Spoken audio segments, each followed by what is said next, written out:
So, good morning, ladies and gentlemen. My name is Connor. I'm a science fiction, political, and philosophy nerd, a Marine Corps and law enforcement veteran. I'm here with my buddy Dan, and I'm going to let him introduce himself. Dan, who are you and what are you about?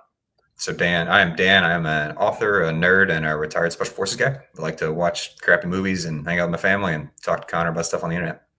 Excellent. Then today we have a special treat that I think is near and dear to both of our hearts, which is Aliens. We might not even, we got 90 minutes together. We might not even get to the movie just because we're going to be talking so much.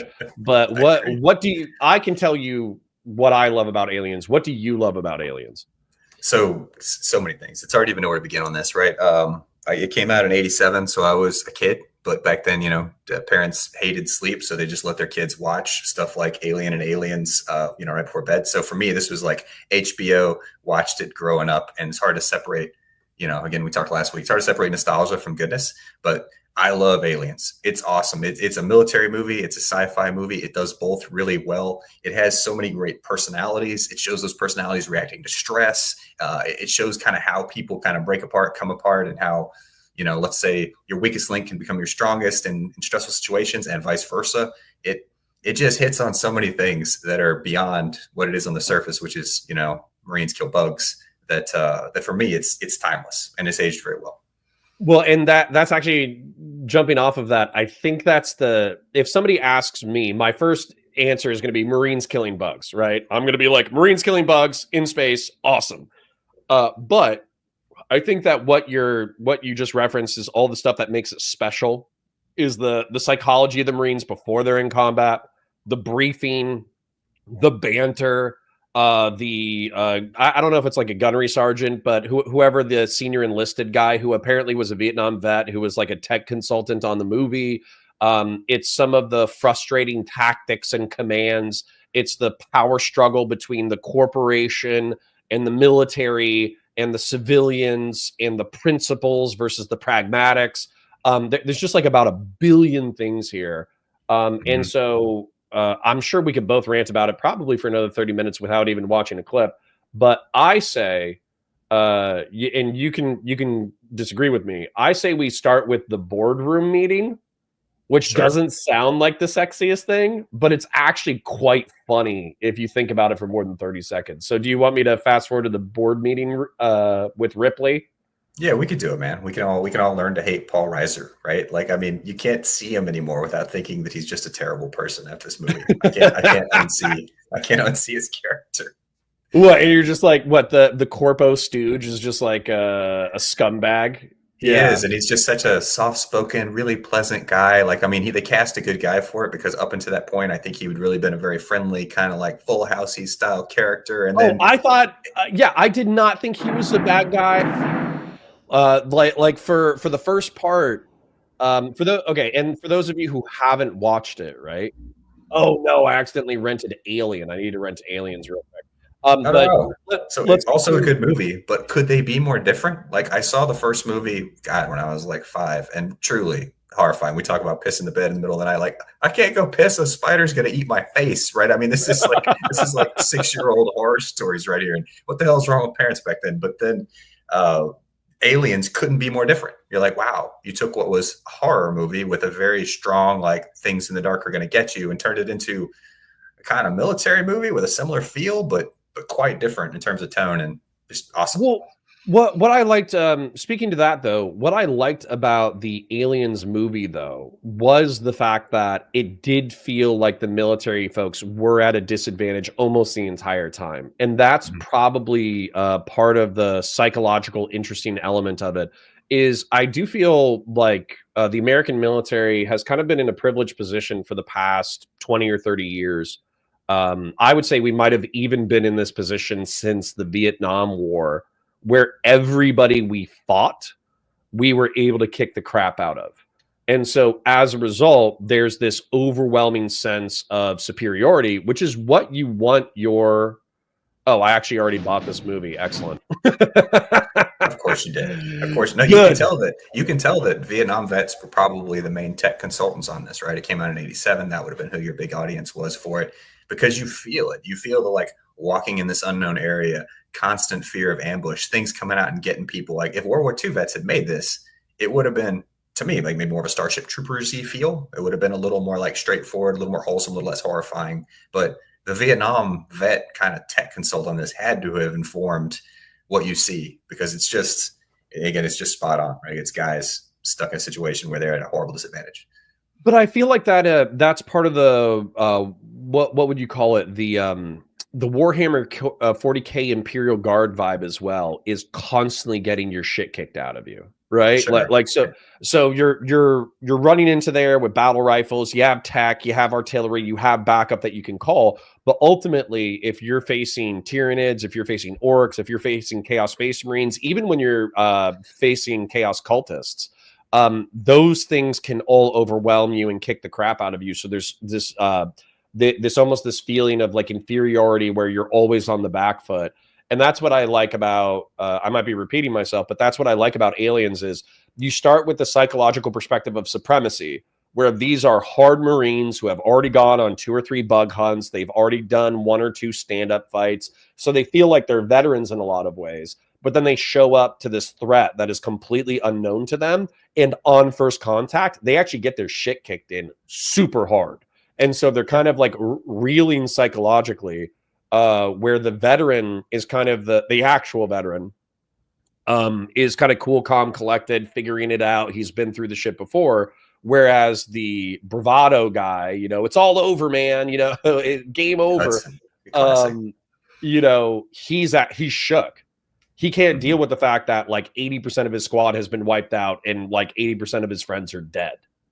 So if you played Space Hulk, yeah, you 40K yes. guy, you probably played him. So I mean, is Space Hulk not just this? Like, does anybody picture it different than this when they're playing that game? Like the this feeling is like Imperial Guard Space Hulk, absolutely. Imperial Guard Space Hulk, leap out of the doors, which is probably just that much harder than Space Marine Space Hulk, right? Like the die are just loaded even more, not in your favor. Yeah. Well, we might get copyright struck, so if the video blacks out, just let us know in chat. Lock in. We're going to be doing this for the next hour and change, and I'm actually going to start our breakdown with something kind of boring, but also really funny. So this is the board meeting. For setup, in case you have no idea what we're talking about, in the original movie, Ripley, who's the character that's on screen right now, is a space miner. They go to an alien ship. They get infected. 80% of the crew gets wiped out. A predator that nobody has seen before is hunting and killing the crew. And Ripley successfully spaces it. She sends it out the airlock and kills the creature. She survives. She gets recovered. Now, the corporation that employs her is pissed that she's the only survivor and they lost the ship. So let's watch that meeting. You've been here for 3.5 hours. Now, how many different ways do you want me to tell the same story? Look at it from our perspective, please. Please. Now you freely admit to detonating the engines of and thereby destroying an M-class star freighter, a rather expensive piece of hardware. 42 million in adjusted dollars. Isn't that cute already? I know. Like, oh, you have so little idea, 80s people, what the future's money is actually going to look like. 42 zillion bajillion dollars. Right, but that's what's so funny to me. So is they have the suits, right? So like the suits have the pop collars, like all that kind of stuff.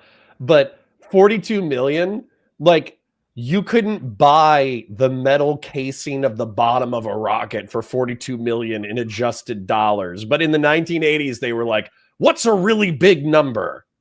42 million. Whereas realistically, in our day and age, this would be like billion. Easy. Her 401k compounded after 86 years or whatever it is, it should have 42 million in it anyway, right? I mean, shouldn't she just be able to write a check for that? Like, I'm after 59, I can just cut a check. Fine, we're square. Yeah, I'm gonna let it flow, but I did find that dollar amount very quaint. That's minus payload, of course. And sorry if it's a little quiet for the folks at home, but the volume is maxed out on both my computer and on the YouTube player, so we just got to deal with it. The lifeboat's flight recorder corroborates some elements of your account, in that, for reasons unknown, the Nostromo set down on LV-426, an unsurveyed planet at that time. that it resumed its course and was subsequently set for self-destruct by you for reasons unknown. Not for reasons unknown. I told you. We sat down there on company orders to get this thing, which destroyed my crew and your expensive ship. The analysis team, which went over the lifeboat centimeter by centimeter, found no physical evidence of the creature you described. Good. That's because I blew it out of the goddamn airlock. Like I said. Are there any species like this hostile organism on LV-426? No, it's a rock. No indigenous life. Did IQs just drop sharply while I was away? Ma'am, I already said that it was not indigenous. It was a derelict spacecraft. It was an alien ship. It was not from there. Do you get it? We homed in on its beacon. And found something never recorded once in over 300 surveyed worlds. A creature that gestates inside a living human host. Yes. These are your words. And has concentrated acid for blood. That's right.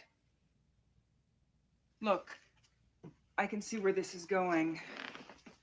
But I'm telling you that those things exist. Thank you, Officer Ripley. That will be all. Please, you're not listening to me. Kane, the crew member.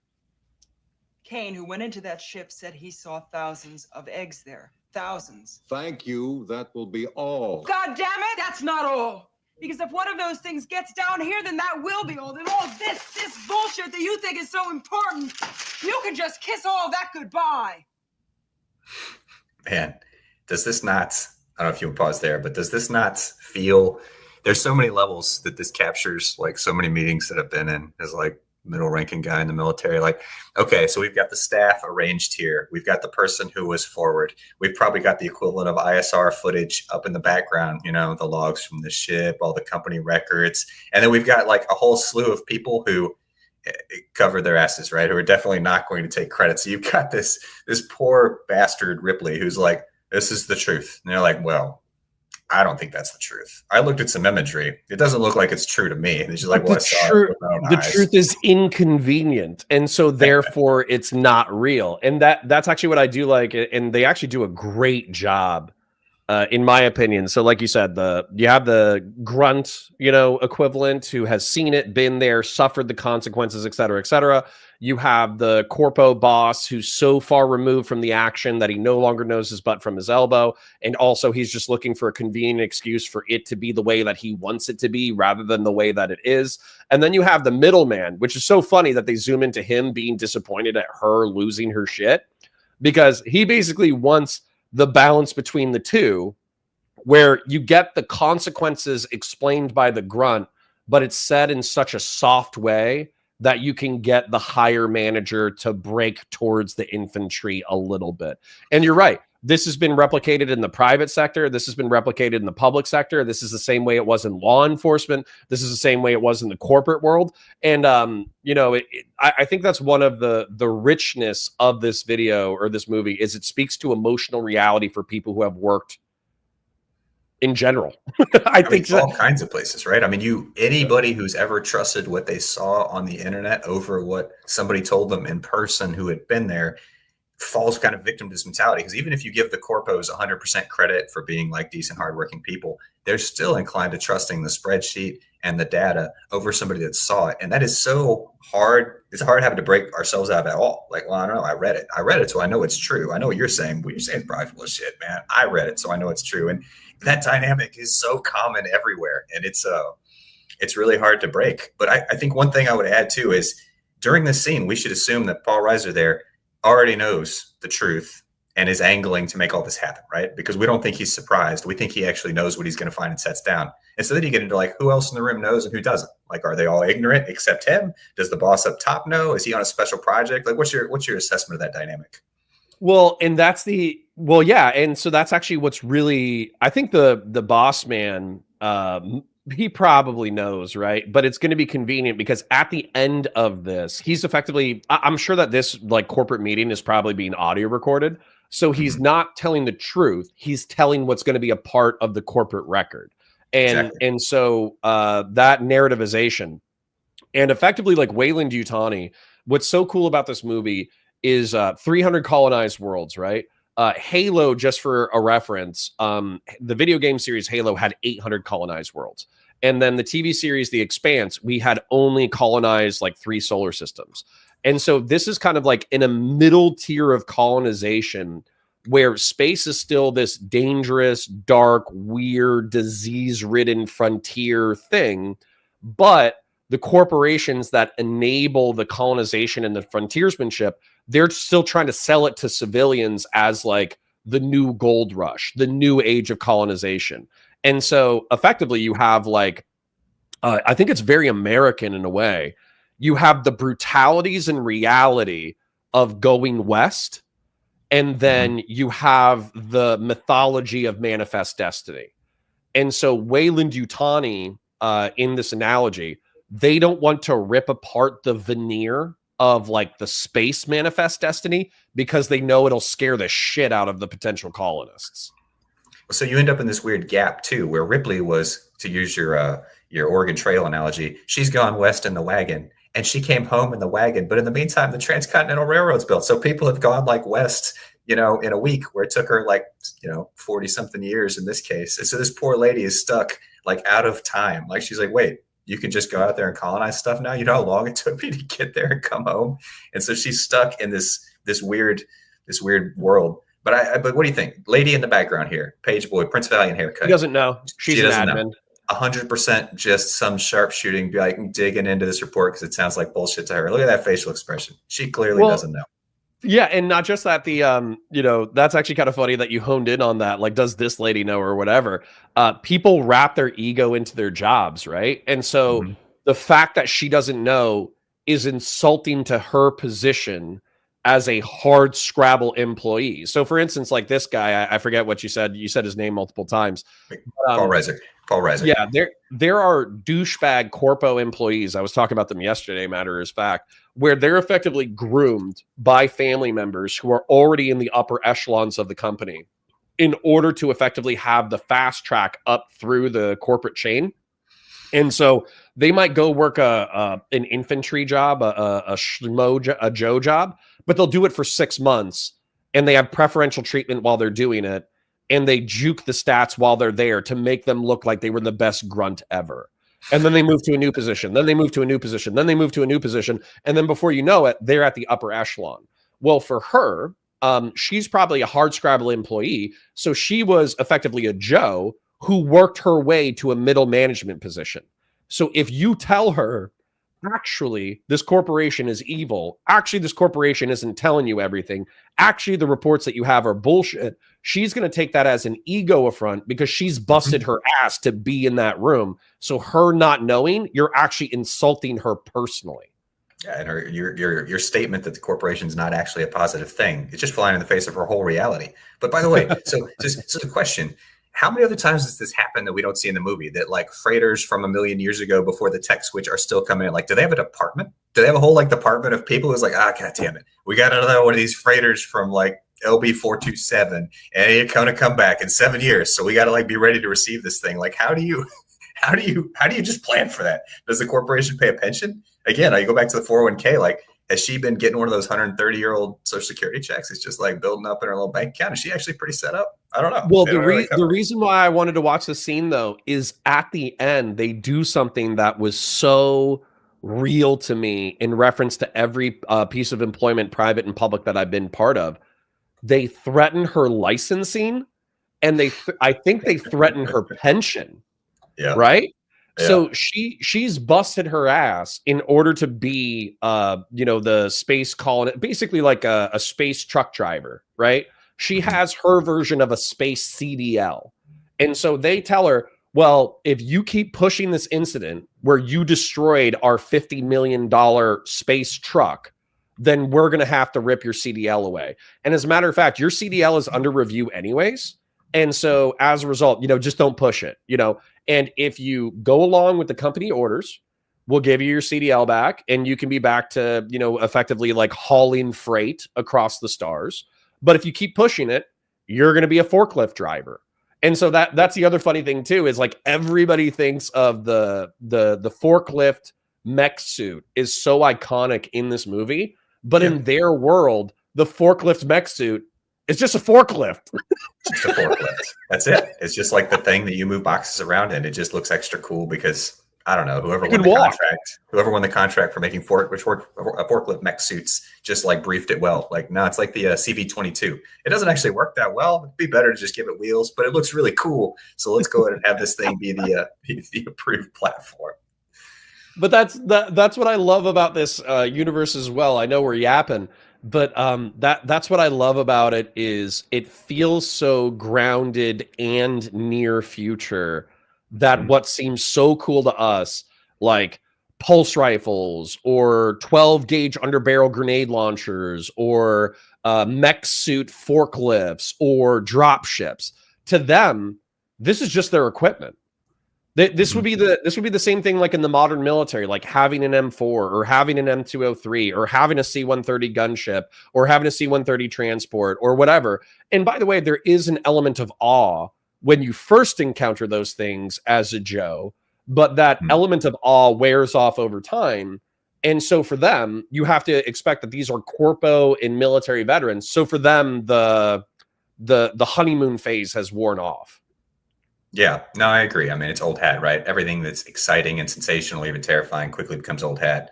Now, the only thing that's unrealistic about this to me, one, we talked the price tag for sure, but I think in real life, Ripley goes out and joins a class action lawsuit with other artificially old people against the corporation. I think that there's like 100,000 lawyers that are all over giving Ripley pro bono work to sue the shit out of this company. That's my guess at how this plays out in today's world.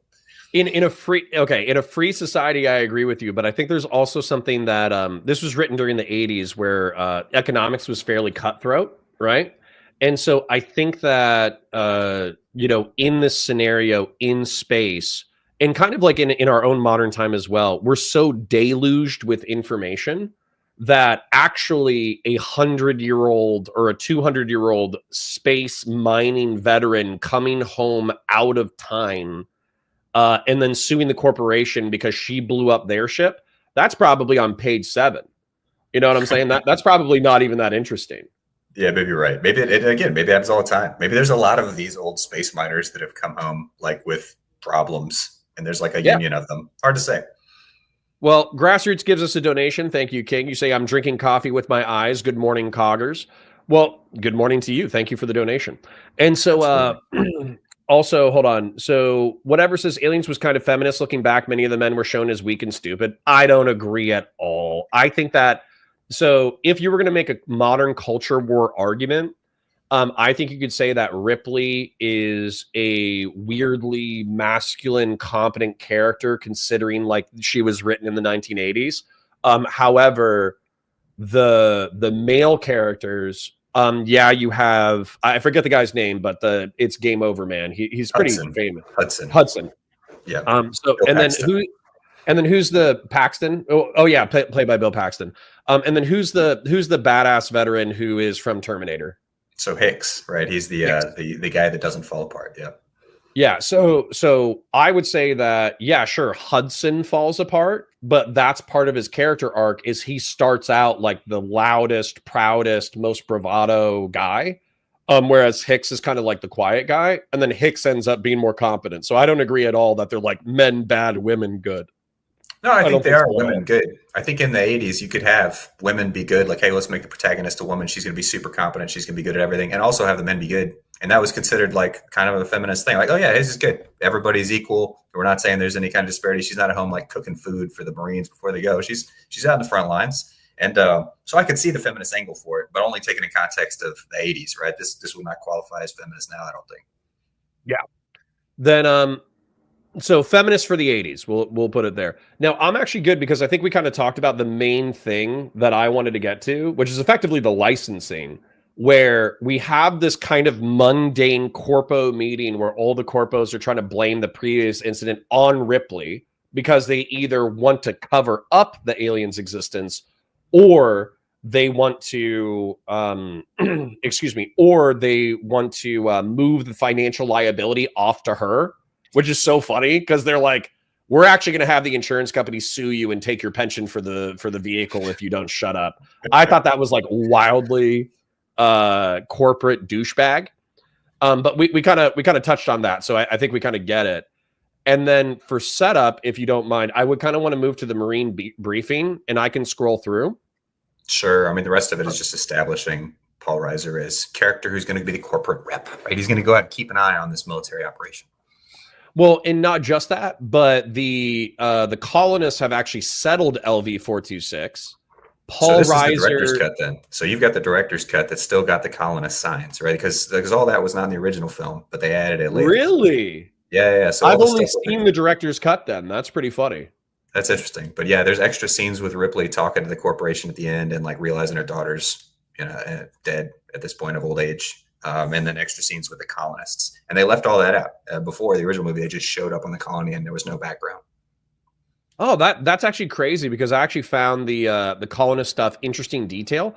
Although I do expect that it was probably almost more terrifying running in without the colonist setup, because with the colonist setup, you see the face hugger infection, you see them driving back to the main base. So you kind of have this logic, especially if you've seen the first movie, that the colony is infected.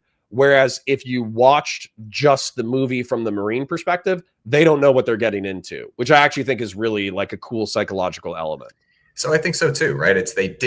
When they first made it, the Marines are walking in. So you, as somebody who's seen the previous movie, will see the little skeleton, the empty egg, you know what's coming, but the Marines obviously don't. And so by cutting that out of this movie, you kind of added that a little extra bit of, I guess, in-character surprise that these guys are going to feel. And I thought it was well done. I mean, it's not bad to introduce Newt's character, the little girl, but I mean, it's one of those pretty much neutral ads, I think.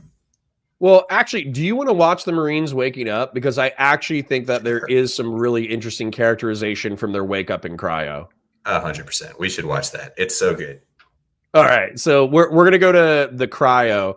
And somebody brought up that this is a James Cameron movie. I do think that he copied a lot of the aesthetics for this with Avatar, which is very cool. And then basically the way that they get transported, it's still sublight travel, but these ships can go pretty fast, obviously. They do have some kind of artificial gravity. You know, all the ships are capable of walking around normally within the environment. And then they also use cryo. So they're not just like sitting there for 5 years aging.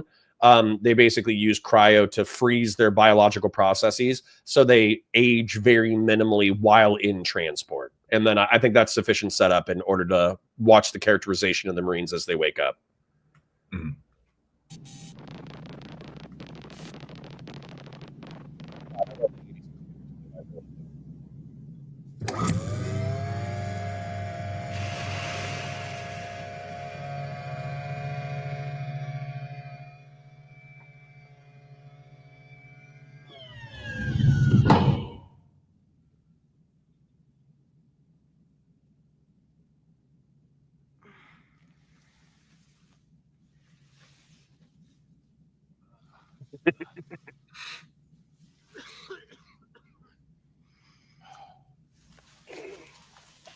Let's face it, a lot of this facial hair is out of rags.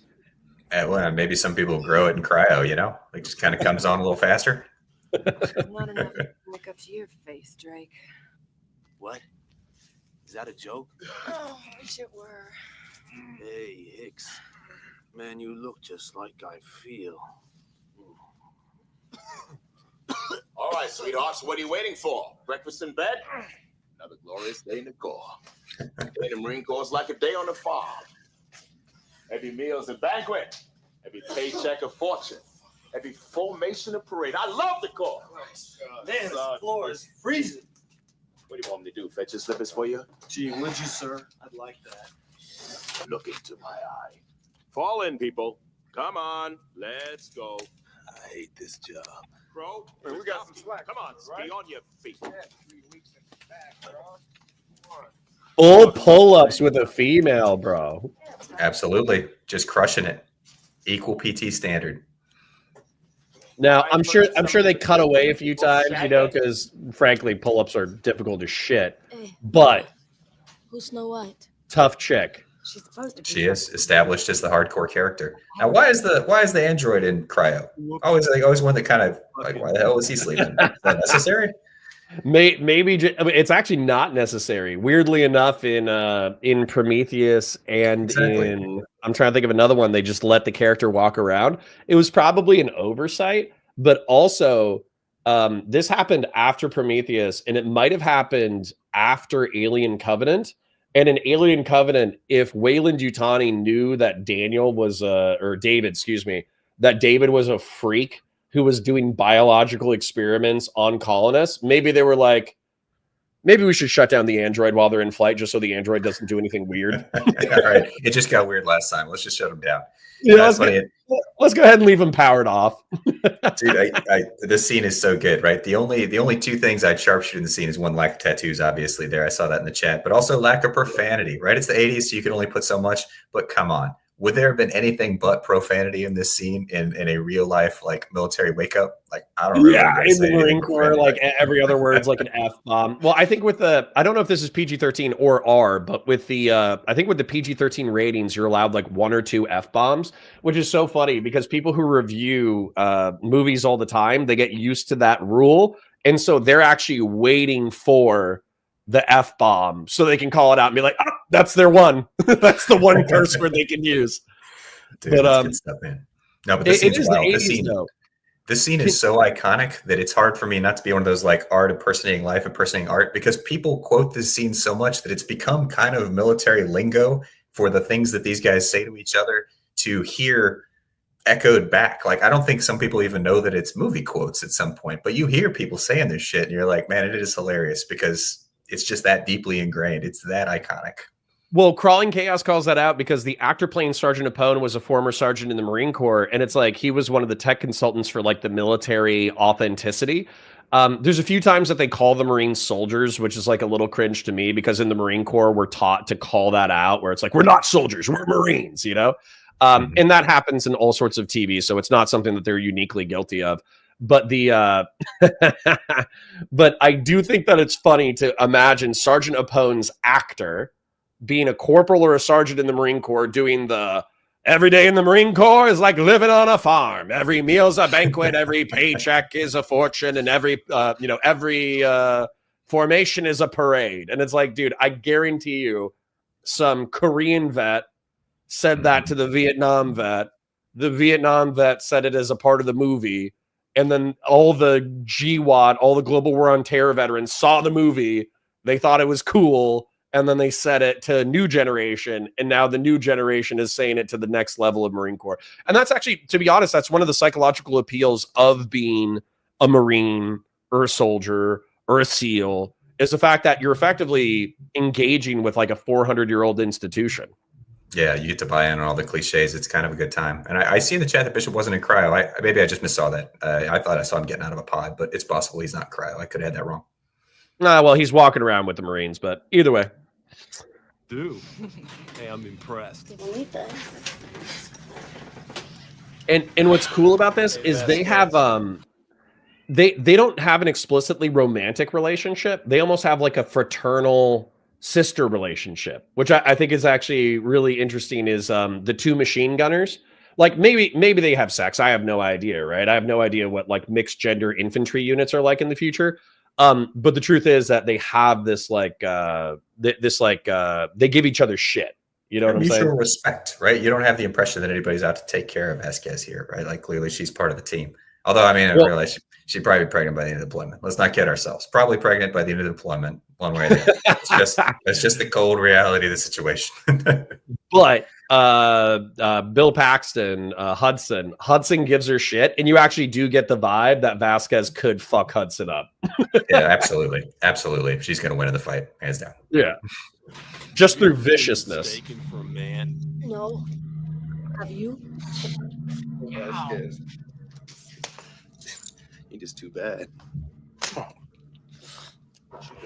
Yeah, if they have sex, they have some weird sex. Probably so. I don't know. Don't all Marines have weird sex? Fuck, I don't know, man. I was Army. Probably. Yeah, that's probably true. I'm going to fast forward just a little bit. So she has PTSD. The main character, Ripley, she has PTSD from the android from the previous episode, because in the previous movie, the android actually starts serving the corporation's interest and prioritizes recovering the alien over the health and safety of the crew, and actually like allows some of the crew members in order to be killed, and I think might even kill a crew member or two in order to prioritize the alien exfiltration. So Ripley has PTSD when it comes to the android, but the android here is actually not a bad guy. Like he actually is like a dutiful servant of the humans. But there's this really cool scene right here with the knife. Yeah. You want to check that out real quick? Absolutely. But here's a question. If in the first movie, the same guy, Bishop Android, was programmed to know the kind of secrets and make it happen, right? Which is kind of one of the reasons that the first movie kind of goes the way it does. Then why in the second movie did they not? Right? It just seems like a weird inconsistency to me. Maybe somebody knows the answer to that already, but why is he not in on it with Paul Reiser as one of the guys who's supposed to kind of make the corporation's agenda happen? Just a question. Is he a Marine robot? Is this like one of those times when actually, he's a Marine robot, so they get a hold of him to program him? Oh, like a chain of command thing where like the corpo doesn't have the right login in order to corrupt the android. And yeah, and that's Exactly. like that's like an interesting detail where it could be like a thematic or movie gap, right? Where they just didn't think about it, and so they wrote it a certain way. But that is funny to think about because in the military, stuff like that happens all the time where you don't have the right login, you don't have the right admin privileges, you don't have the right chain of command. And so something that would be helpful to you is actually just off limits, not because of some like nefarious manipulation, but just because of like chain of command and admin stuff. Just And, a total accident. Like, well, we would have tried to, but I see what you're saying though. I think in the movie, they're trying to establish that, well, he's going to fuck up at some point and ruin this, just like in the first movie. And so by not doing that, they kind of catch the watcher off guard and establish him to be a good guy, right? I mean, I think that's the thing they're trying to portray. But you do wonder, you're like, well, why didn't they just program him to screw it up again? Because it seems like in most of the movies, I think that's the I think that's the underlying tension. I think that's probably what they were going for. Truth be told, if I had to put myself in the shoes of a Hollywood director or a Hollywood producer, probably they just wanted to throw the audience a curveball where you're constantly waiting for the betrayal of the android, and the android just doesn't betray the audience. And I think that was cool. I think it was a cool element. It was. Ripley learns All to right, trust. let's watch this Mark II Gerber knife. Play a game that I've played before and I've stabbed myself with. Everybody has done it. Hey, Bishop, man. Do the thing with the knife. Please. I love this knife too, by the way. I love the design. It's a Gerber. Oh, it might not be Gerber. It's something, but it's like a Mark II something. And it's basically a Vietnam era combat knife that was designed based off of a World War I trench knife. It's an awesome knife. It looks a lot like, yeah.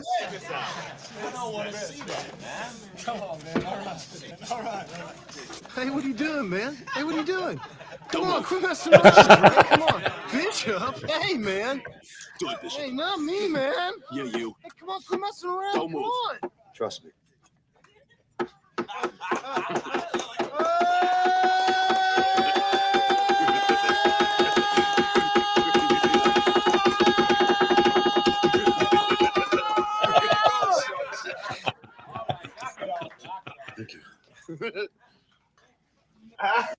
Now listen, here's the thing about that. That's something that Marines have done. It's something that I have done where you do, basically what you do is you start out with the knife, you put it between the webs of your fingers over and over again. And it's a coordination and speed exercise where you try to speed up progressively. And then eventually you're going to stab yourself. Let's be real, especially if you're a 19-year-old dumbass, Marine. But what's so cool about that is that not only did they shoot that, and there's obviously scenes where they probably sped it up, but there's scenes in there where you can see him actually doing it at realistic human speeds. And the speed is off the charts. Like he's actually, like even with the speed up, he's doing really well. Yes, this is one more of those stupid human activities that is just ingrained. And again, you don't know if it's more popular and you see it, at least when I was a private, more because of this movie, or if it was that way before and the movie was capturing something that already existed. Probably a little of both. But I'm sure it's both. I'm sure that pirates 500 years ago were playing this little knife game to show off how badass and fast and accurate they were as pirates, and then it just kind of made its way down the martial tradition as a little like silly game that you could play. And there's something instinctive about, men playing with their weapons. And then it becomes a cultural phenomena, and then it feeds back into the real world. So then you got to wonder, where is the person after this that goes up to Paxton's character and is like, hey, statement charged on that table, buddy. you just put a bunch of holes in it. You're paying for it, right? Because that's totally being happening. They're docked gonna from your take pay. $12 out of his paycheck, hands down. Good. Somebody's gonna do that. Absolutely. Well, so we have this tension between the android and Ripley, just because of her previous explanation. He seems to not understand, and androids actually seem to have like that flesh exterior to make them more human. But he's effectively like a synthetic human being who doesn't need to age. Marines same guy, right? Same dude as the last one. Is he the same actor? Am I off there? It's not the same actor. So I think it's technically, I think it's technically I don't know if it's a different model or not, but the point is that it is a different actor, but it's still the same vibe, right? Gotcha. He's a synthetic human being. But now I don't like these combat stances. However, Marines just randomly practicing combat stances and martial arts while they're waiting for a briefing, that's absolutely a thing. And then I love this briefing start to finish. So if you got more to say, I'm happy to hear it. But this would be my next stop. All right, let's do it. Down. All right, listen up. Morning, Marines. I'm sorry we didn't have time to brief you people before we left Gateway, but... What is it, Hicks? He's such a douche, Lieutenant. He's Hicks. What's the question? Is this going to be a stand-up fight, sir, or another bug hunt? All we know is that there's still no contact with the colony and that a xenomorph may be involved. Excuse me, sir. A what? A xenomorph. It's a bug hunt. What exactly are we dealing with here? Ripley? I'll tell you what I know. We sat down on LV-426. One of our crew members was brought back on board with something attached to his face, some kind of parasite. We tried to get it off. It wouldn't come off. Later, it seemed to come off by itself and die. Ian seemed fine. We were all having dinner, and it must have laid something inside his throat, some sort of embryo. He started... Look, man, I only need to know one thing. Where they are. Anytime, anywhere, man. Right. Somebody said alien. She thought they said illegal alien and signed up. Fuck you, man. Anytime, anywhere. Are you finished?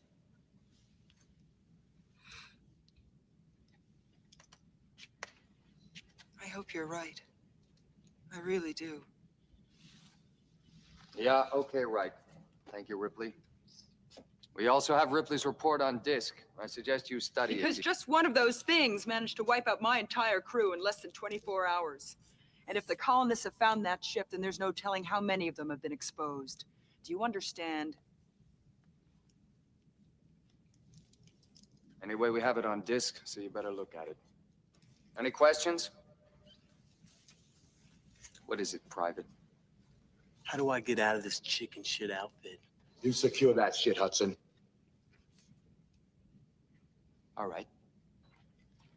Now listen up. I want this thing to go smooth and by the numbers. I want DCS and tactical database assimilation by 0830.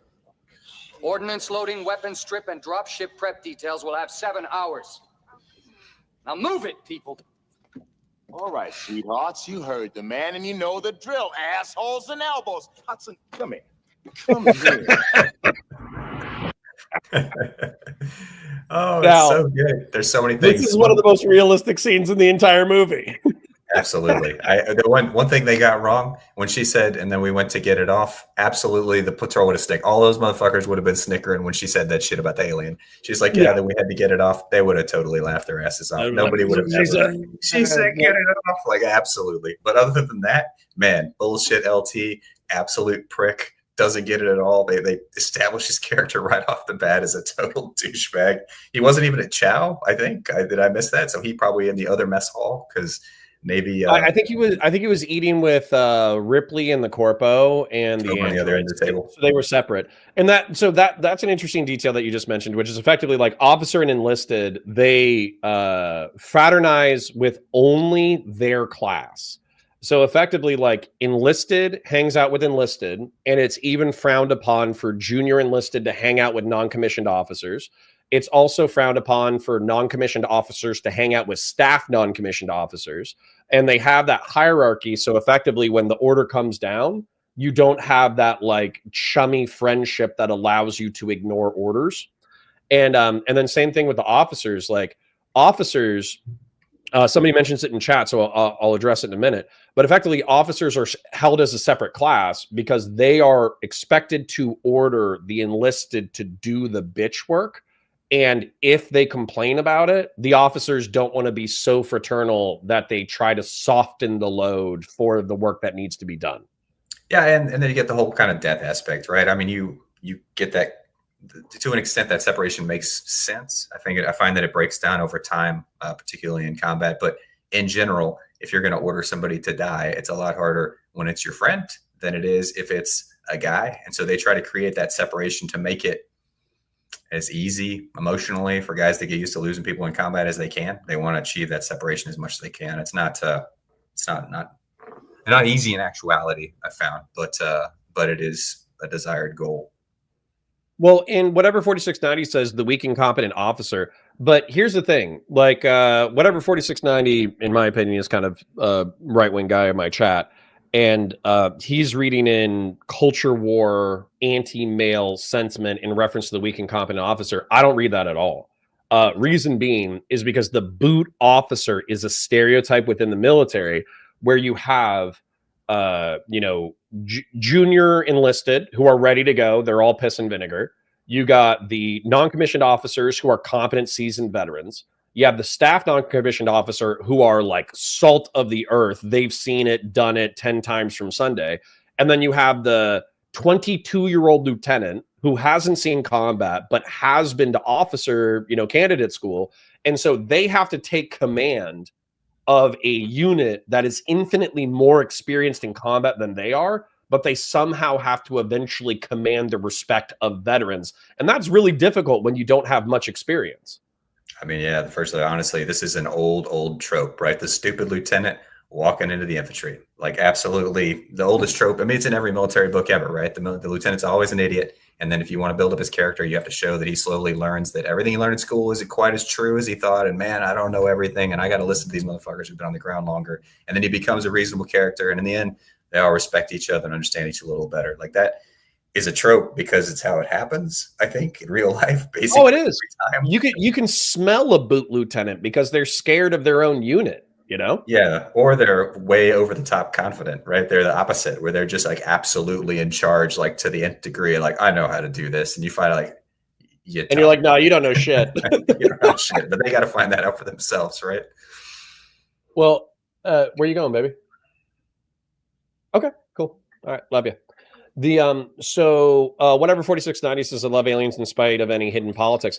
But here's my thing, though. Is not only do I think the boot lieutenant trope exists outside of any culture war politics, but the shit that he gets from the unit. I don't think Hudson popping off like that. If he popped off like that in the Marine Corps as it presently exists, he would get his fucking shit kicked in. It's not that we didn't have like rude or stupid enlisted people who said some crazy shit every now and then, but the expectation wouldn't be like, oh, I'm going to take you aside and chew your ass for 5 minutes. It would be like you would be in the push-up position for like 20 minutes at minimum, just sitting there, with your arms and your chest and your elbows burning out at minimum, if not getting like throat chopped or having to clean your room extra or whatever. So I think, to me, the way that that's portrayed is really that's the inner monologue of the people that the director just put on the outside, right? In real life, every one of those people would have been thinking all that shit they said, but everybody would also shut the fuck up and let that brief finish. Like, not one person would have actually interrupted the LT with the damn platoon sergeant sitting there to ask some smart ass comment about where they are. And if the unit was so rough and tumble that they were like that, one of two things. Either they're so competent and have seen so much shit together that the platoon sergeant knows that they're going to handle business when it comes down to business. That's a possibility. Like, so for instance, Marine recon guys have relaxed grooming standards. They have relaxed discipline standards because they're like they don't care if they put their hands in their pockets, right? Which is kind of crazy. That's like a military thing. Don't put your hands in your pockets. Recon shoves their hands in their pockets to give a middle finger to the rest of the Marine Corps. So there's like an element of poor discipline can be an indication of elite status, but at least in line infantry units, discipline is everything. Details is everything. Yeah, completely agree. Yeah. Then when you talk about like the elite units, like that's actually your kind of badge of I earned my way out of this, right? Like my status is getting to grow a beard and put my hands in my pockets. My fuck you, so to speak, is because I got here. And so if I can do that and you can see me doing it and you can't stop me from doing it, that's my way of saying, yeah, what's up, bud? I made it and you didn't. And that's super common, I think. Well, and if you have, and here's the thing. So let's say that you're recon. If you have an 18-minute 3 mile, which is a perfect score, if you have 20 pull-ups, which is a perfect score, if you have 100 crunches in 2 minutes, that's a perfect score. If you're an expert marksman, if you've been to like, scuba school, air diving school, if you've been to, halo jumps, if you've done recon missions in the Philippines and you got into a few skirmishes where you killed a few dudes, that is going to put you at the experiential 1%. Even like line infantry doesn't have that level of training and that level of and in the military, at least in the Marine Corps, infantry get worshipped, like they are the center of everyone's world. And so if you're not only the top 1% of the military, but you're the top 1% of infantry, you get a little bit of latitude. Yeah. Then I'm going to fast forward a little bit to the clearing scene, basically, where they actually they don't make contact, but they get on the ground. I think the only thing here, I'll play it without volume. We can kind of talk over it. While they're getting the gear, I actually love this gear. It's kind of unrealistic, but these are Thompson submachine guns from World War II that they bought. And then they put a plastic skeleton on top to make it futuristic. And the M41 pulse rifle fires caseless ammunition, which effectively means that there's no brass. The ammunition itself is the powder. It's basically turned into a solid behind the bullet. I think it's like a 50-round magazine. I forget. But then their grenade launchers are 12 gauge. So it's tube-fed grenade launchers. Where instead of firing like a single round like we have in the modern era from an M203, you actually have 5 or 6 grenades in the tube, which I think is awesome as well. Very iconic. Absolutely. And the caseless thing was super, I think, edgy at the time. Like the M1 tank started to use that like cellulose-based piece of case that would disintegrate when you fired the round. And I think people were looking at, wow, how cool would it be if we had that as part of an assault rifle? And wouldn't that make it look futuristic if you didn't have brass going everywhere? But I also wonder, is like just a movie, like kind of logisticsy thing, did it just make the scene easier to shoot because you didn't actually have to have the guns on full auto, blowing brass everywhere all the time? You probably didn't have to use blanks. You did dub in the shit later. Is that why? I don't really know. I don't know either. But somebody asks in reference to that, Randy Chang says, you think the military will ever use caseless? I don't think so. And the reason why is because we at least need one more tech development in caseless ammo in order to get it going, which is effectively that with caseless ammo, the material, like you said, it's cellulose. Cellulose is paper, right? So we might have paper cases eventually or something like that. And the HKG-11 was a Heckler & Koch. It's a German-designed weapon. They successfully created and manufactured caseless ammunition and used it in a weapon system effectively. But the problem with caseless is the environment. So when you use caseless ammo, if the gunpowder gets even remotely wet, the ammo sticks together. If you leave it in a magazine over prolonged periods, the caseless glue, like whatever they're using as glue, it starts to disintegrate. And so there's a logistics challenge where you can store brass ammo for, like, as far as we know, like a century. You can buy World War I and World War II ammo, and there's like a 95% chance that if you pick it out of the tin can, there's Russian surplus ammo that you can buy online right now. There's like a 95% chance that when you try to fire it, it'll fire. So compare a century's worth of storage versus 5 years worth of storage, and compare not caring about the elements to the elements being indicative of whether or not your ammunition is going to run. That's important. No, that makes sense. I mean, when you think about, at least from the U.S. military point of view, you have to be able to pre-position equipment around the globe, and that pre-positioned storage is expensive to replace, right? So if you're going to position 600,000 rounds in X country so that someday when you have to open that thing up and use it, the last thing you want to do is have to replace that periodic because of life cycle issues. Now, would the kind of industrial side of the military industrial complex like to see that? Absolutely, because then they got to replace that ammo more often, and that shit is very profitable. But from a simple readiness point of view, to your point, you want something that's going to be rugged and durable, even if it's not necessarily the very best thing out there, because in a lot of cases, durability and performance are kind of at cross purposes to an extent, and you got to have it be durable enough that it's just practical to employ at like scale over long periods of time. Reliability is so much more important than rule of cool. There are a lot of rule of cool technologies that have come out for the military over the years. The AA-12 assault shotgun is amazing. I was watching that the other day. There's there was that like grenade magazine fed grenade launcher multi-launch system that had like you could range the grenades to air burst and all that kind of stuff. You have the frag 12 rounds where you could put grenade launchers in a 12 gauge shotgun. And so basically, like, those are all very cool technologies, but they all have limitations, and so they didn't get adopted. Weight is huge, and effectively, like, what I've seen consistently with technologies that have rolled out to special forces and infantry units, that the cooler it is, but the heavier it is and the more complex it is, heavy and complex does not survive in an infantry environment. It just doesn't. Yeah, unless it gives somebody the ability to micromanage you. And then absolutely it survives, and you better carry it. Like, the comm system could be as complicated as you want, as long as it allows somebody to see exactly where you are and tell you what to do. Then it's going to survive. But other than that, I completely agree. You got to make it jump proof. But I would say you have more experience than me, but the only pushback that I would say is you would wait for an infantryman or even an infantry officer or an infantry high enlisted to climb up the rank till he gets in charge, and then he'll get rid of the heavy and complex gear. So you might have to wait a decade to get rid of it, but eventually you'll get rid of it.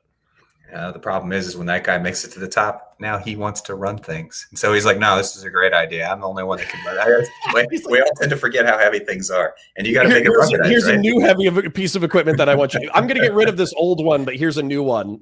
Absolutely. Absolutely. And we got to ruggedize it, man, because a smartphone could break. But we can make a ruggedized smartphone that's 7 times as expensive. That guy won't break. Got to make it jailproof. AF Racing calls me out, though. He says Halo is so 2000s. All my homies love Hey-Ho.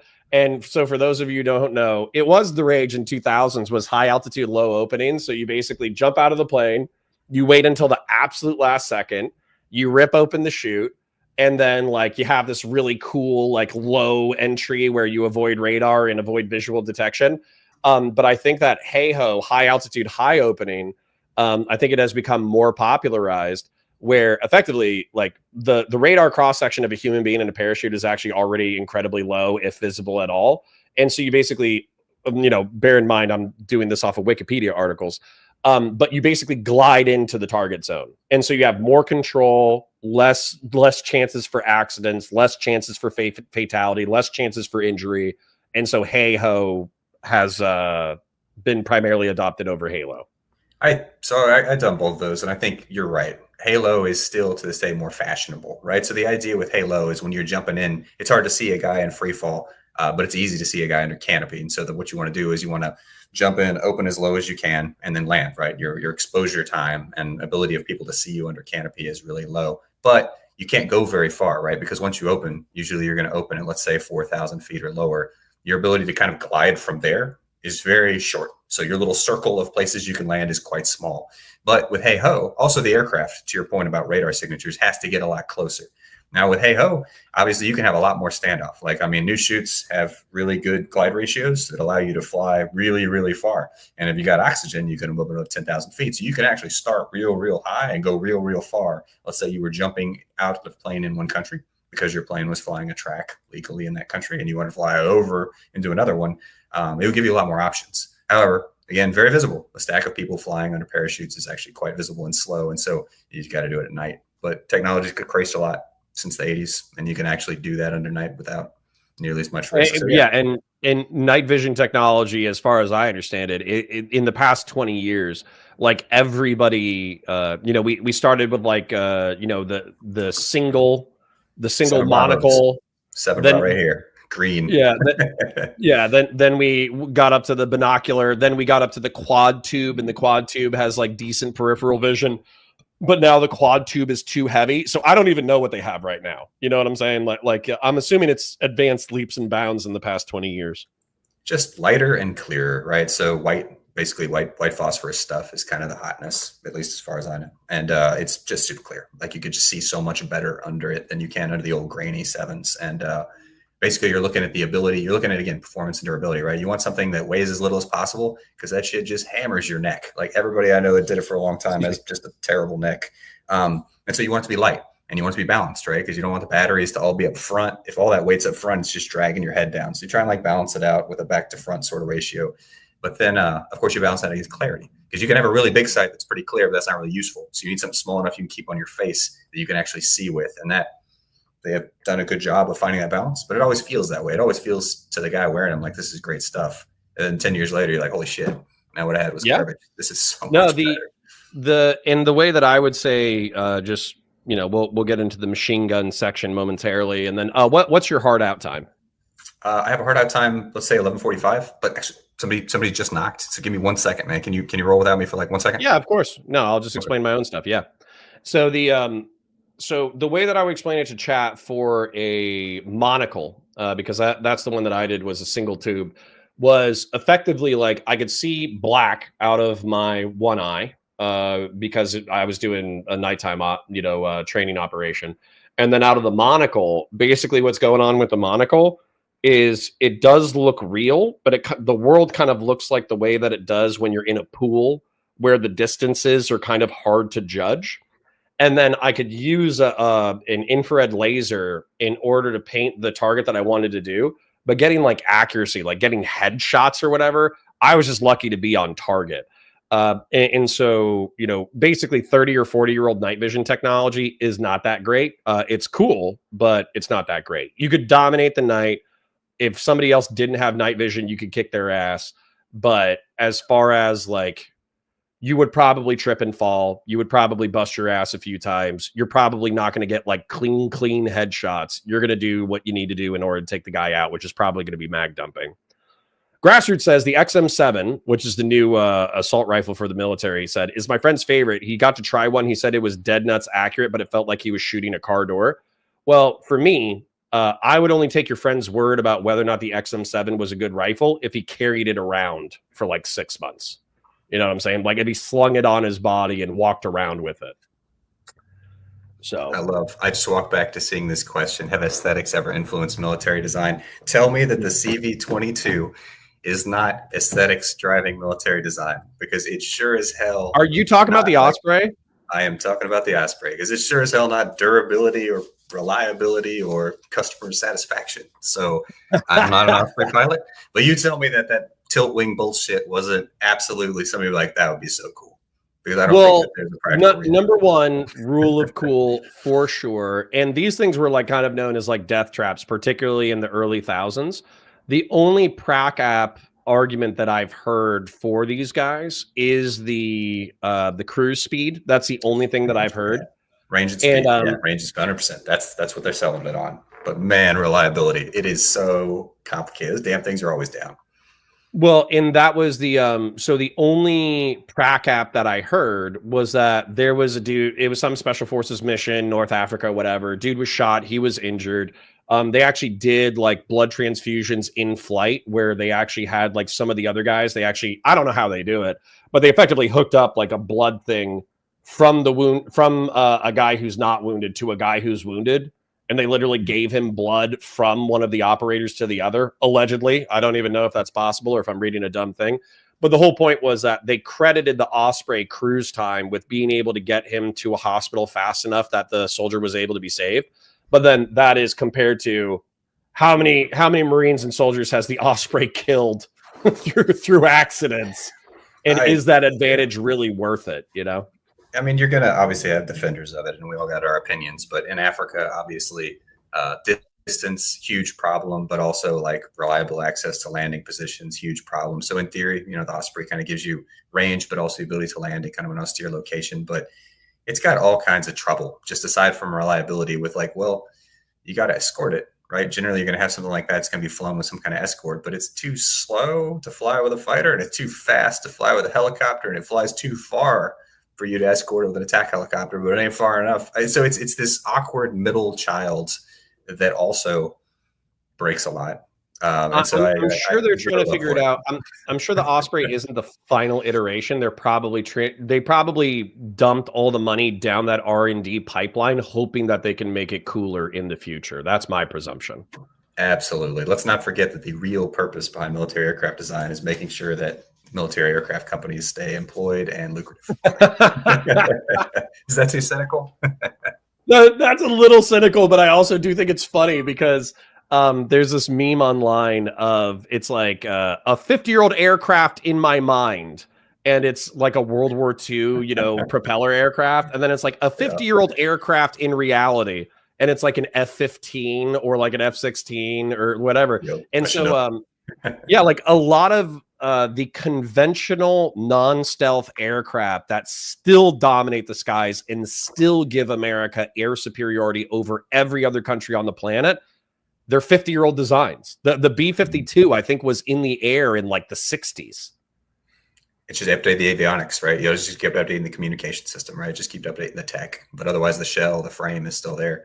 I think you also see this weird like arms race and aesthetics with like what the special forces guys have, or the special operations guys have, becomes what the conventional guys eventually get and want. Because, well, what's cool here becomes what's common here, because the infantry guys are always chasing that aesthetic. But then once it's mainstream, the special forces guys are like, well, hey, man, that ain't cool anymore. I got to get something new. And so they kind of drive off in another direction. And then we're always playing this little chase. So there's totally aesthetics. That's what I thought was so funny about DevGru, right? The Navy SEAL Special Forces like development group or whatever. It's like it's in their name where they try out new toys and new tactics in order to try to push the limits. And I'm just thinking to myself, like, on one hand, that's got to be the coolest job. The coolest job has to be being a tier 1 special forces unit with your explicit goal to try out new tech and new tactics to try to drive innovation in military. That's got to be cool. But I have to assume that the ego that comes from those guys of constantly having to push the edge, they have to be douchebags. I think it's like everything else, man. You get good ones, you get bad ones, you get people that are kind of rise to the occasion and recognize where they are, and you get people that don't. But unfortunately, that's just the world, right? I mean, there's douchebags in every industry, I think. But Starhawks, I think we answered your question, and I think we answered your question, but thank you for the donation. And then, and then F-35. So hold on. I wanted to point this out too with the aesthetics thing. I know we're yapping a lot, but hey, it's our show. Deal with it. We're on topic. This is generally on topic. It is. I mean, we're talking about rule of cool versus practicality. And so if you look at the F-35 competitor, I think the F-35 was actually in a lot of ways inferior to this design. The YF-22 or X-32, excuse me, which was the Boeing design. So it has this massive like smiley face air intake, but I think it had a similar radar cross section. I think this massive goofy air intake actually made the VTOL capacity easier and better. But I think ultimately, somebody could argue with me who was actually a part of the aerospace era. I think the F-35 was picked primarily on aesthetics because this thing, it looks like it's now, would this have been a meme in the military community to have like a giant airplane smiling at you as it kills you? 100%. But does it look goofy as shit? It looks goofy. You're getting killed by a Pixar airplane, like 100%. But the only thing I got to disagree with you on is I think that probably that decision was based on who paid off who. Like if I had to guess, I would say there's a lot more who paid off which congressman in what direction, what district was involved than than which one Maybe. was actually the better design. As again, a little cynical, but Yeah, you're a military industrial complex critic, whereas I'm like, please God, military industrial complex, please hire me. But just watching this without volume, these are the smart guns that have effectively they took Steadicam rigs and hooked it up to a German machine gun, and the whole idea behind them is that they auto target. They auto target their what they're going after, and so yes, the machine gunner still has fire discrimination. Yes, the machine gunner still has to pull the trigger, et cetera, et cetera. But when you're dealing with a dozen targets, the gun actually kind of guides itself towards the targets. Did you ever play the old Alien versus Predator game from maybe the late 90s, early O's? Colonial Marines and Fireteam Elite is definitely on my list. They do a good job with the smart gun. I think they do all right with it. Nice. Then Gen X says, y'all, I am here, but I haven't listened to a single word. Don't worry, it's okay. I understand I have a bunch of politics nerds who are tolerating the alien stuff. But the whole point is that Dan and I get to break down fun shit and turn it into a cool VOD for a different channel while we're still live. So we're kind of on the. I wouldn't listen to us either. I would listen to us, but the Gen X is just she loves drama debate. So I would say, for the sake of pacing, we should watch the initial clearing thing where they actually don't make contact, but we kind of get to see their leapfrogging tactics. And then I would say after that, the action is going to kind of spiral. So I would probably save that for the part 2. So are you good with watching the initial clearing tactics and then moving on to and then doing the action next week? Yeah, absolutely. Okay, cool. Then let's watch them do an initial clearing of the colony. Okay, Pharaoh, take us in low over the main colony complex. Storm shutters are sealed. There's no visible activity. All right, hold it 40. Roger. Give me a slow circle of the complex.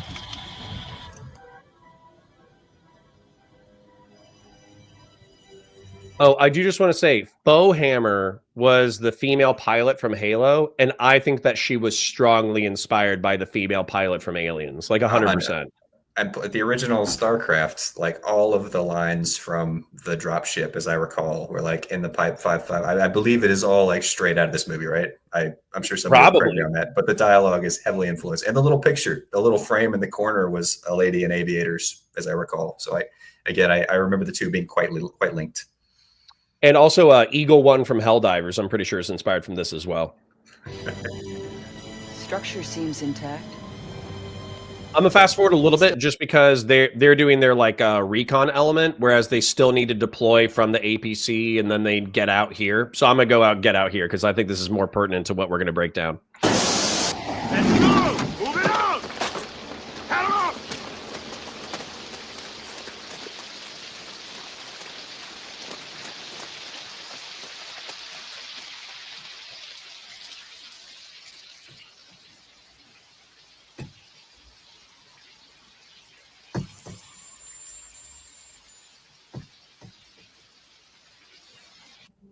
First squad up, online. Hicks, get yours in accord and watch the rear. The PL Take point. in the vehicle. What the hell? Wait, what's that? The platoon leader in the vehicle, not out on the rain with his boys. Yeah, I know. That is points lost, buddy. I think that does though, and they actually give him shit on the way down because they're like, "Oh, how many drops have you done?" And he's like, 2 simulated, and they're like, "Oh, he's a new guy." Like they're giving him so much shit for it. But it's one thing usually you will see in a lieutenant is that kind of enthusiasm to prove himself. I'm kind of shocked that they didn't have him out of the thing, kind of running this thing, at least badly running it. But I guess maybe they're just developing his character. I mean, you gotta have a movie aspect too.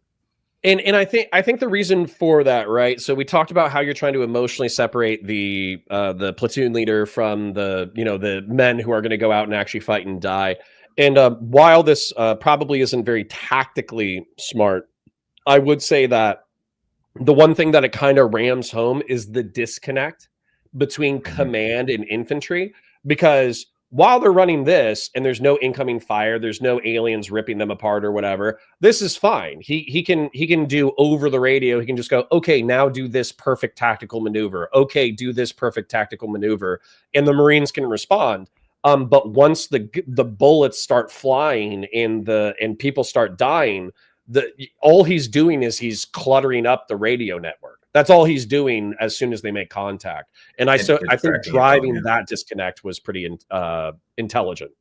No, you're right. I mean, I think what they're trying to do is really this. You would imagine this element is much larger, right? I mean, they've got functionally a rifle squad, but you have kind of this command element stapled on top, and really they portray him kind of more in the role of a company commander, like somebody who's really got to command enough people that you can't be out front. You need to be on the back, kind of coordinating movement. So they kind of, I guess, cinematically made him sort of that sort of guy. But in real life, with 7 or 8 people on the ground, what is it, like 12? I don't remember the total number, but it's a squad of people. You wouldn't imagine you would need a guy back on camera, like managing the flow of that. There's only one maneuver element, so you'd be forward with the maneuver element. It's just kind of weird. The only pushback that I would have against that in the context of a sci-fi scenario is if there was an overwhelming amount of intelligence and information to be processed. So if you had drones in the air, if you had, access to the security cameras within the place that you hacked, if you had like civilian radio comms open or something like that, at that point, the platoon leader or the squad leader, I guess, but you're right, because the squad leader is going to be enlisted, right? And then a platoon leader is going to be the officer. So with a platoon leader, which would be 3 squads in the Marine Corps. I don't know how else everybody else runs it. But so you would have 3 squads of roughly 13 guys. That's kind of the way the Marine Corps does it. And then you have a lieutenant who's over that element. The only way that I would see that is if it was basically like a comms intel management position. Sure. That's the way that I would see it. No, I agree. And if you had 39 guys out here, I totally get you. Because you'd imagine if they were doing this for real, you would have like a squad in reserve. You would have like a QRF. I mean, they kind of tactically stumblefuck through this, really. I mean, they're like, everybody in. Like, okay, so we're just all going in. It doesn't. But to be honest, like here's the thing. So I see silly things like, for instance, I don't know if you see this too. But let me go ahead and mute and just play what we've seen for a little bit. So I see these guys get online immediately outside of the hab. And like just standing there, legs spread, facing the door. Right. So right here, and you actually hear the sergeant, he's yelling at his guys, come on, guys, let's go, let's move, or whatever. Modern tactics, as far as I know, is actually to try to be as quiet as possible. The whole reason why you would yell at that stuff is because you're trying to get people who are being slow on the move. But you want to have as maximal noise discipline in a potentially hot situation as possible. So you would actually shut the fuck up and just let your people do what they do. And then you would shoo their ass afterwards, is my understanding of the modern context. But of course, they're trying to set a tempo, and they're also communicating. They're trying to communicate military tactics to a lay audience, right? It's not for us like super military nerds. But right here, we have like right here, okay? We have potentially this guy flagging the squad with his machine gun. That's bad muzzle awareness. We have dudes running parallel to each other, which if there was an ambushing element and they take fire, you're hitting 2 people instead of 1. You don't have them kind of like pieing this corner where somebody standing here kind of puts his gun out and puts his eyeballs out here to make sure it's safe first. And then they all kind of just get online where now... Sorry, I'm going to rewind a couple of frames. Right here, do they have like fire control of this entire situation? Yeah, sure. But these 2 or 3 dudes ran into a place that they could have taken incoming fire and gotten smoked before they even got online. You have 2 or 3 dudes who are in cover, which is perfectly fine. But now you're just standing here with your dicks out. Yep. And it's like, now we're just, your 2 machine gunners, 2 of your heaviest fire support, you're just going to leave out there? What if there was a sniper in a back building over here? What if there was an ambushing element right here? Like, you'd be totally fucked. So it's weird. They kind of mess around on their posture from this whole entire operation, right? So, okay, it's a bug hunt. They think they're going in. They've lost signal with this colony. So they go in. They think it's hostile. Like, we got to put ourselves in the frame of mind of this lieutenant and Napone. Like, all right, what do we think probably happened? Faulty comms gear? Okay, then are we coming in hot? Why are we coming in so hot? And if we are coming in hot, why are we doing a flyover where they're like, we're going to loop around this place in our helicopter and expose ourselves to whatever the hell killed all these people twice, and then we're going to land and like go in hot? And so they kind of hot cold it in a way that's strange to me, and I'm not totally sure like what they're thinking they're going to find, and maybe they're not either. My presumption for the hot cold for the flyovers, because if they were expecting like a human element or an alien element that had on par technology with humans, then you might have to think about like anti-air, right? But I think that their presumption is that it is an alien, and to their knowledge, they don't have any anti-air technology. And so as a result, like there's potential hostiles on the ground, but to their knowledge, there aren't hostiles in the air. So the level of like air reconnaissance. But I think you're right. In the real world, you would do your intel prep beforehand. You would scout it with drones. You would scout it with a recon. You would maintain a high altitude, all that kind of stuff. And then with this hot cold approach, Grassroots mentions this. He's like the classic stumblefuck approach, and the stumblefuck has won many battles. Okay, and the truth is, the reason why we're criticizing this is because, or at least in my opinion, we were Joes once, and we were stumble fucking through shit. And there were, more senior enlisted guys with more training who were like, hey, dickhead, stop flagging your teammate. Hey, dickhead, you just ran through a danger area without pointing your weapon in the potential, area of danger. So the reason why we're calling this shit out is because, like, we've been told it before. But the truth is that if these are Marine veterans, they shouldn't be stumble fucking. Right? Yeah, and honestly, if you want the stumblefuck to win this, it could have. You just need 150 more dudes behind them so that when these guys die, they're like, all right, we found out what's up. Because that's kind of how battles used to be won, right? It's your point about stumblefuck. No land dudes there. But yes, any of the Marine battles at the beach, you're like, well, first wave died. Okay, that's where the bad guys are. Let's get the next dudes in to take care of them. But the bad guys are slightly reduced on ammunition. We got this. We got it. Now we know where they are. Got them right where we want them. The ambush only works in the first squad. Yeah, being first in the pipe sucks. Now, I'm gonna watch like the next segment, then we'll pause it, and then I actually need to run to the restroom real quick. But let's give you some react fodder before I do. So let me turn on the audio again. It's terraforming. The air is breathable. We know humans are capable of doing that. We see the bar. First squad up online. Hicks, get yours in accord and watch the rear. Vasquez, take point. And realistically, I think you shouldn't have to say that, right? That's more for the audience than it is for the Marines. The Marines know what they're supposed to be doing. The Marines know the machine gun should be on point. Like, you're like, wait a minute. Is that sarcasm? Hudson, run a bypass. Okay, and then right here, small detail that I'll point out before I go use the restroom. The door, you can have like one or two guys pointed at the door. That's fine. Everybody else should be pointed in an opposite direction.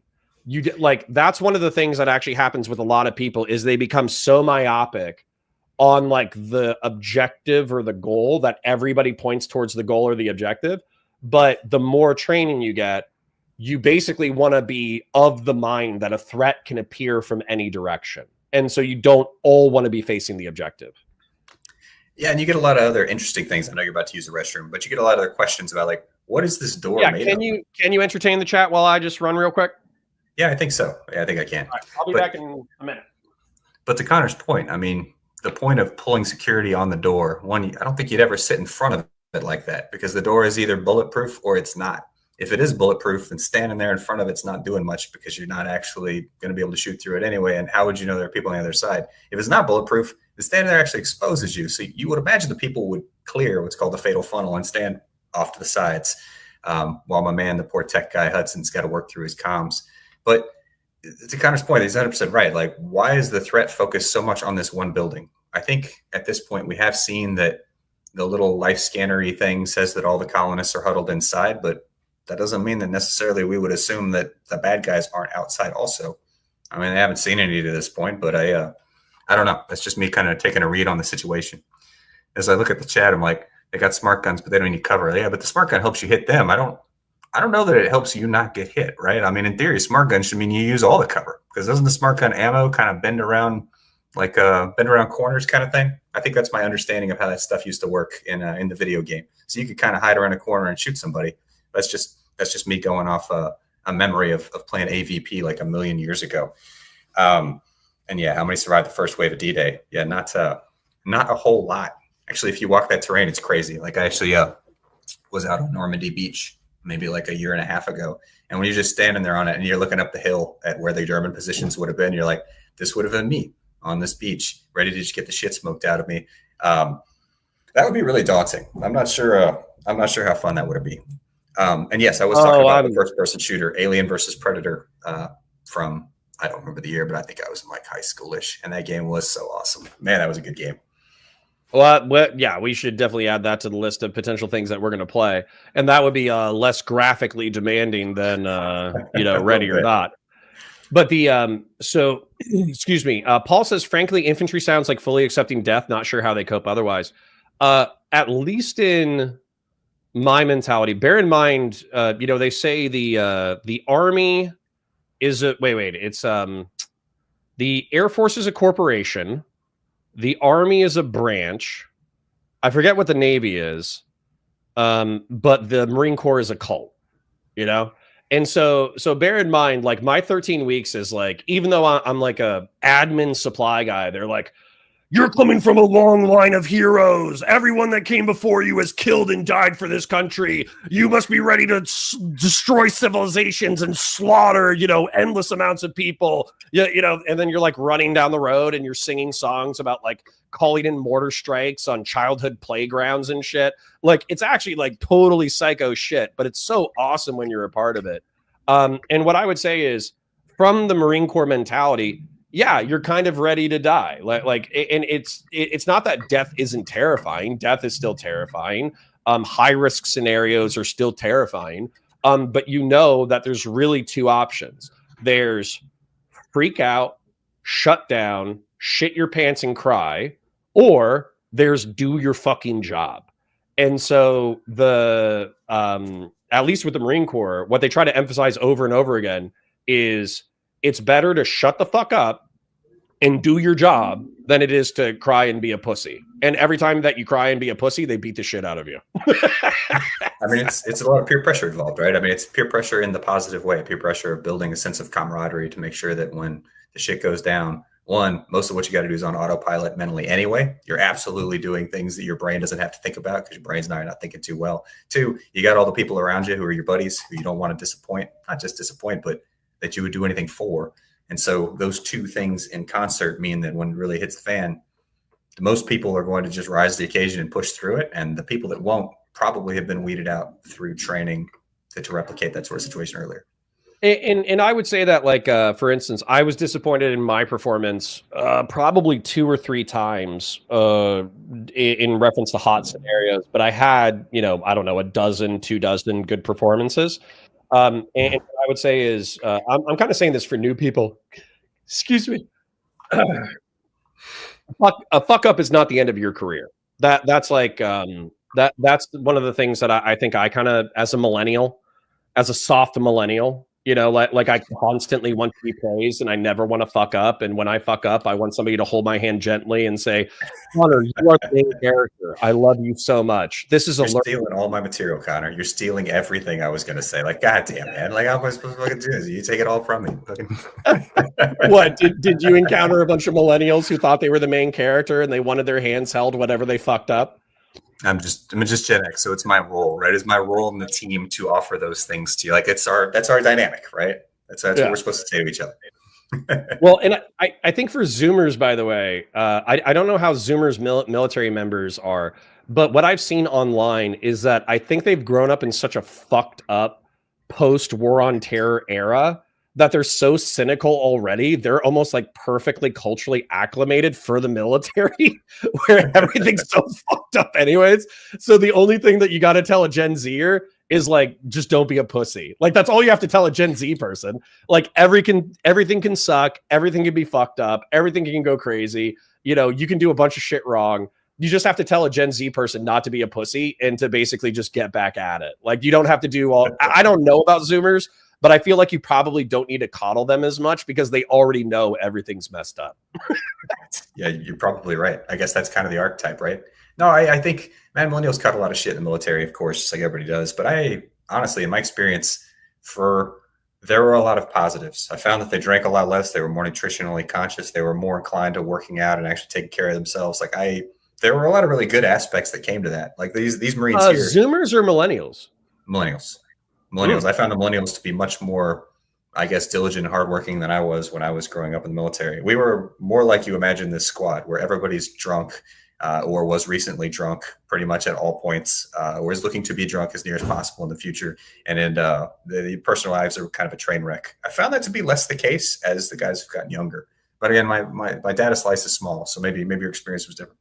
No, I think that's still accurate. Now, the Marine Corps is still a cult, and they worship alcoholism along with violence and death.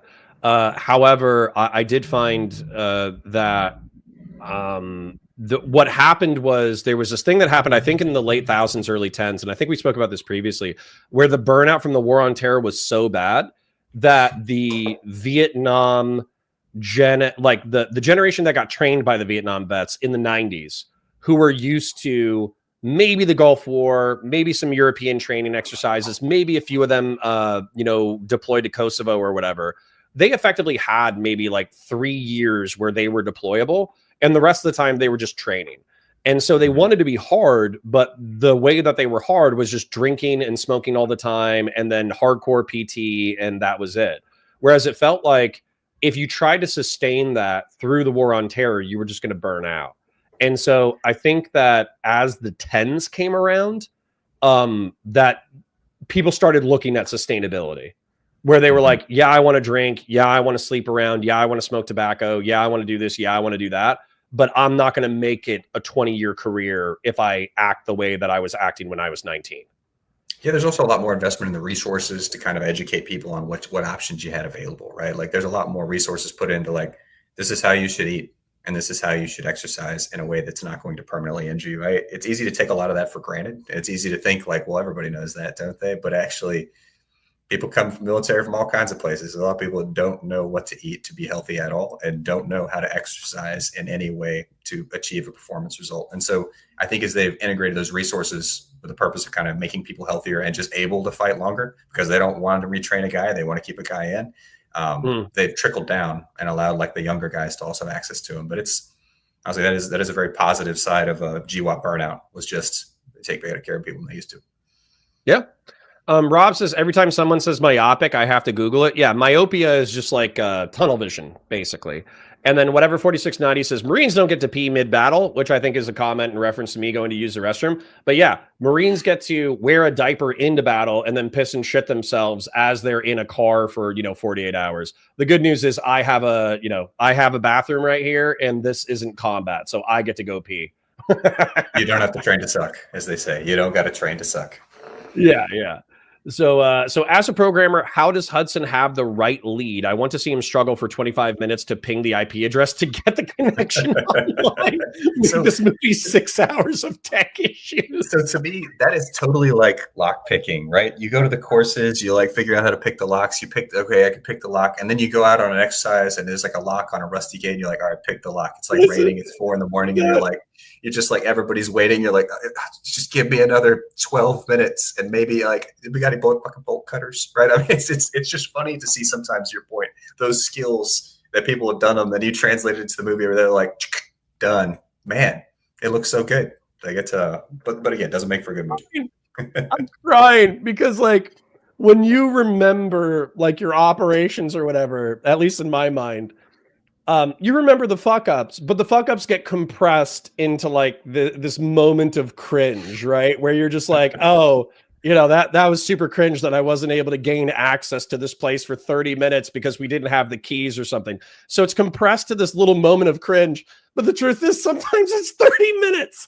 It is absolutely like anticlimactic, like not funny anymore. Like everybody's waiting. And so like you've shotgunned the damn bolt out of this door. It's still not opening. Everyone's like kicking at it. Okay, the third, fourth kick, people like, it's going to give. Like, doesn't give. You're like, oh god damn it! Like you're emotionally invested. You're like, how do I get this open? Everybody's looking. There's ISR. Like there's 1,000 people watching me struggle with this stupid goddamn door. I know 80% of the people are like, okay, Connor, we get the point. Shut the fuck up and move on. But I'm laughing my ass off just imagining the Aliens movies having an additional 30 minutes of runtime where the squad is pulling perimeter and they all just take a knee and they're all like pointing their guns out, looking bored as fuck as Hudson struggles with the control panel. They're in the rain. Like all the adrenaline from getting out of that bird's gone. They're just cold and pissed the fuck off. Everybody's stiff now. Like, come on, man, what the hell's wrong with you? And Hudson's like making his excuses like, oh, goddamn, I forgot the one thing back at the ship.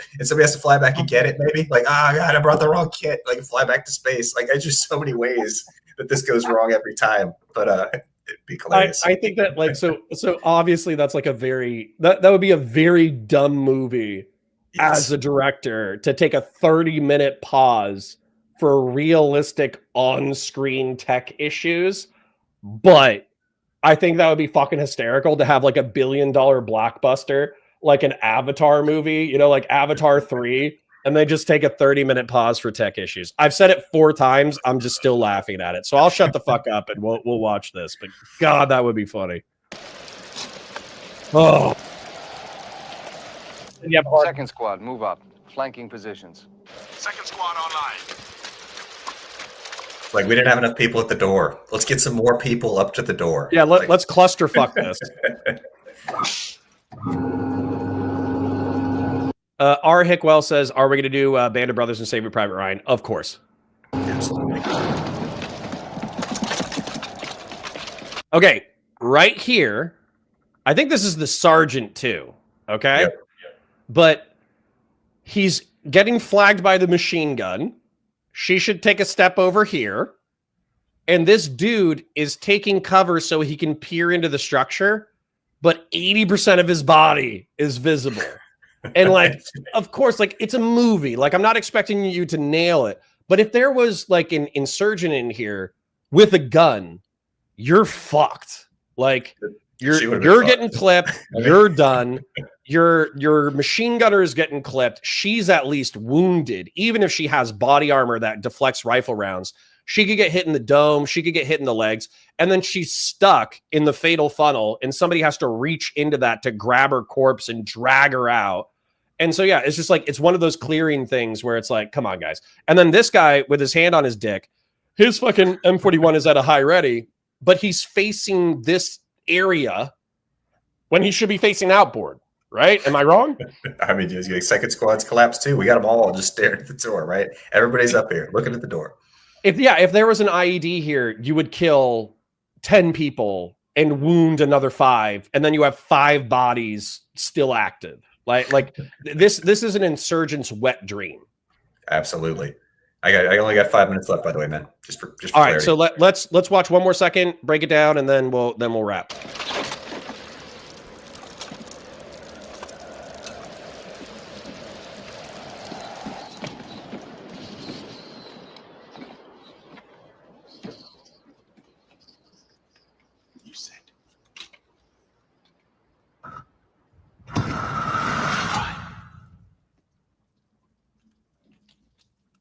Okay, so I'm of a split mentality here. Machine guns on point is weird as fuck to me because if you lose them, you lose one of your best assets. But I also understand that if you bump into something, you want fire supremacy. But right here, we have like this dead space where she's faced forward and nobody is clearing the right. And so if there was like a dickhead right here with, a space AK-47, you lost your machine gun. How do you feel about that? So it's weird. I try to make allowances for the tech. Like this machine gun thing seems to hip fire really well. Like, I mean, when we see in the movie, it seems to be accurate enough when you're hip firing it. So maybe you could say that normally a machine gun, you don't shoot when you're walking around. You got to like lay down and put that shit out or you're not going to hit anything. And so you wouldn't put it in the front because the guy holding it isn't going to be able to shoot accurately when you go in. And so maybe this weapon's a little different. And maybe you could say that she shoots from the hip and it works okay. But even then, yeah, to your point, like they don't really clear the corners too well. Also, can you imagine anything more irritating than that damn shoulder-mounted flashlight? Like, you watch people turn around in the movie and just blare the shit out of the people behind them with this thing. It would be so fucking irritating to, like, get your goddamn light out of my face. Stop. Yeah. So not only are you ruining the vision of the people that you're dealing with, but also, like, I get it. It looks cool. It does look cool. I'm not saying it doesn't. But the other problem with that too is effectively you're giving the person the target, right? You're giving, like, you have to assume as an infantryman entering a territory that somebody is looking in the opposite direction with a gun. And so if you have a shoulder mounted light, all you're doing is you're silhouetting yourself for the bad guy.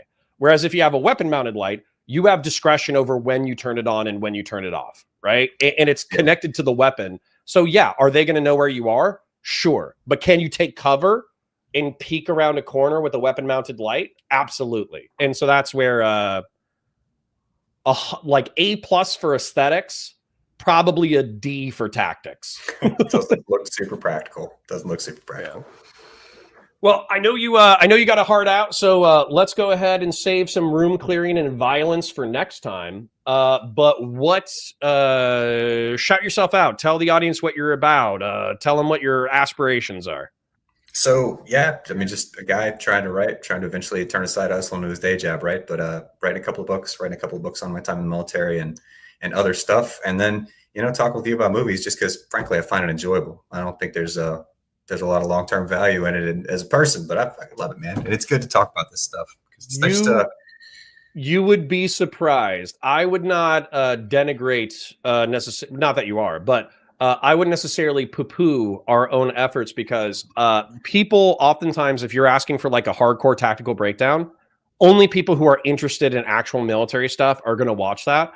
Whereas veterans taking entertainment and then making it real, there's a niche there and a value for the layperson that they like. I still got comments on my Full Metal Jacket breakdowns and on my other breakdowns where they're like, holy shit, I didn't know any of this stuff. This is awesome. So I actually, I wouldn't poo-poo your own efforts that much. I think it's actually probably going to be fire content for a certain audience. Yeah, you're probably right. You know this business better than me, but for me, I just enjoy it. It's just fun, man. It's fun. A lot of these movies I haven't seen in 10 years. And so it's fun always, you never step in the same river twice. So it's fun to go back with a new set of eyes and just look at them and say, like, the hell was that? Like, you just look at, you just see these things now you can't unsee. And man, I love it. It's one of my favorite parts of this. So I enjoy our little weekly get-togethers. Cool. Then I'm looking forward to the next one. We'll keep up with aliens, and I appreciate you. I hope you have a beautiful day. And then I'm going to go take psychic damage with the chat, and we're going to psychically hurt ourselves for the sake of entertainment. I wish you the best, man. Godspeed. Fucking. Thanks, bud. All right, guys, we're done with aliens for now. We'll move into the Sitch and Adam thing. I'll respond to chat. I will.